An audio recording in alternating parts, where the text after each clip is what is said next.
Some preliminary information about what we have at this point regarding this incident today. At about 3:30 this afternoon, we received a 911 call for a male who was scaling the outside glass here at Trump Towers. The address here is 725 Fifth Avenue. Responding units from Midtown North came and they observed a male on the outside of the atrium, which is approximately the fourth floor of this location. The responding units secured the interior of the Trump Towers, working with private security here, then also utilizing additional resources from patrol and also the Strategic Response Group and the Critical Response Command, and also including the Traffic Management Center. We extended our perimeter beyond the building to the outside area in this vicinity. Once we had stabilized that perimeter, we requested the fire department and the emergency service unit. Emergency service unit under the command of Chief Giordano responded to the scene, took tactical control of the situation, and commenced operations. Yeah, upon responding to the job, we got it as a jumper. Somebody attempted to jump from the building. Emergency service personnel responded. Our first contact was on the fifth floor above the atrium. We were able to establish break a vent window and establish some type of dialogue. We then secured 3 jumper airbags and numerous amount of equipment for a high-angle rescue job. The individual continued to ascend and go vertical and horizontal at different times, at which time what we tried to do is try to isolate and contain him to a point where we would give us a tactical advantage to take him into custody. We wanted to proceed slow. We didn't want the individual to fall, so we wanted to do it in the most safe manner as possible. We got to a point where we came up with a very good plan with the emergency service personnel who were on the scene. We wanted to remove some of the glass and, again, try to prevent him from ascending any further up. We had some assistance from some glaciers that were on the scene, that we brought to the scene. They were very instrumental in assisting us in removing the panes of glass. We were also utilizing a scaffolding and lowering some of the VSU personnel on the side of the building all the way from the 55th floor down, again, to isolate him to a point where he no longer had the advantage of ascending. Once we removed the panes of glass and he got to a point where his only way to ascend was to go pretty much through a probably 2 feet pane of glass between the scaffolding and the officers that were at the window on the 21st floor. We pretty much advised him that putting his suction cups and all weight on that window would possibly cause it to crack. Again, that information, glaciers was very influential in providing that information to us.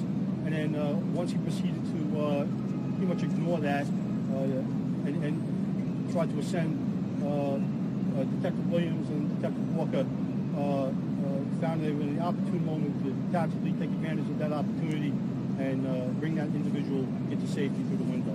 All right, Lieutenant Citra was the ranking supervisor at the location, as well as Inspector Galvin and Inspector Finnegan, who were actually coordinating with me on the 21st floor. So again, we had a real good plan between ground operations and tactical operations on the level where the individual was climbing to take that person into custody and in a safe and most efficient manner as possible. And this, Chief Bill Aubrey, Chief of Manhattan South Detectives. This individual is a 20-year-old individual from Virginia.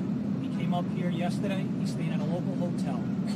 What he explained to us is that he wanted a personal meeting with Mr. Trump, and he posted a YouTube video on Tuesday. That YouTube video explains that he's an independent researcher, and he wanted to meet with him, and that's the reason why he was climbing this building. At no time did he express that he wanted to hurt anybody. His sole intention was to meet with Mr. Trump. It took 3 hours to get him in custody, and upon getting him in custody, he explained the same thing, that he wanted Mr. Trump's attention, and he wanted a meeting.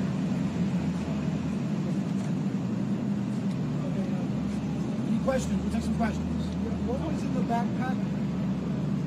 In the backpack were what we got from him were the 5 suction cups. We have identification that we recovered from him. There's various identifications. He was explaining that he previously went by one name and now he goes by a different name. We're researching that. We're looking into that. It's part of the investigation. Where was he taken? What's that? Where was he taken? He's taken to Bellevue Hospital. He's going to be psychologically evaluated, and he's going to be placed under arrest. We're working with the Manhattan District Attorney's Office to determine the appropriate charges.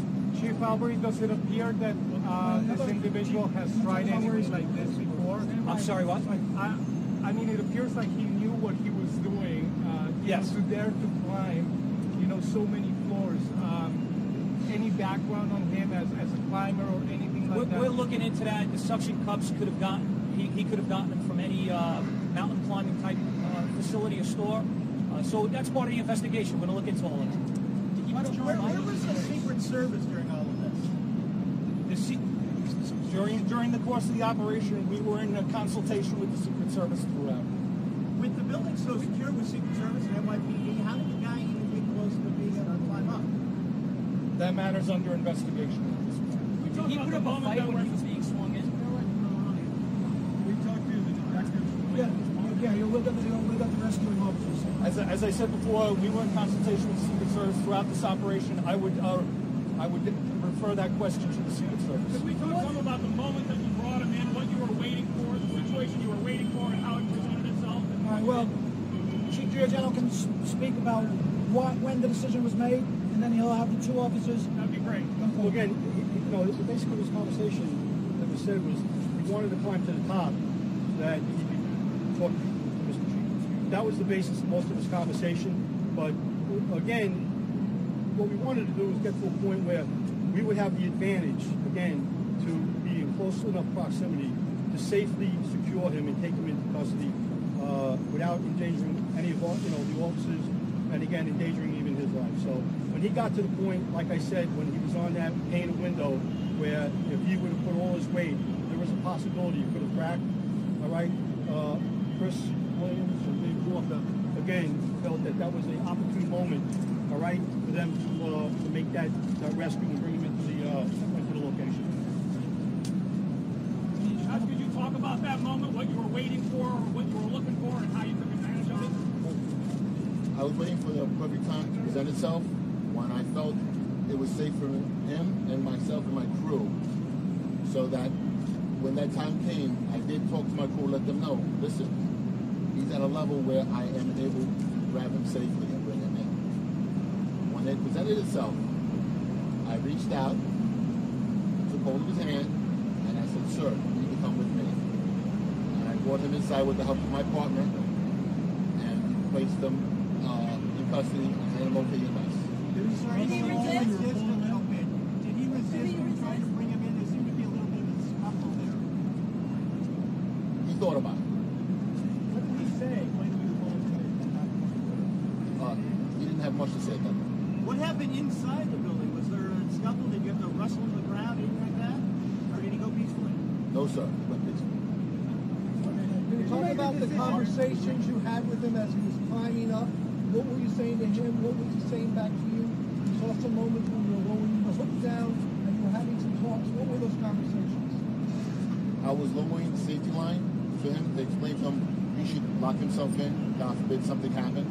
He was climbing for a while, and I could see that he was getting tired. And I said, if you lock this in, at least if he gets tired, we will have it, and he won't fall. And he refused to take them on. His thing was he wanted to talk to trouble. Who made the decision to cut the glass that ended up falling out off the building? My supervisor.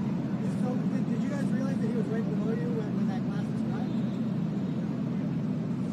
Because it seemed to almost fall right on top of you. No, it was to the side of him. We take all precautions for everyone's safety. Was he armed? When we made Did he have any gun? Or when we made the decision, we initially made the decision. We actually took some glass, but he was in a position where it wasn't going to endanger him because he was off to the side.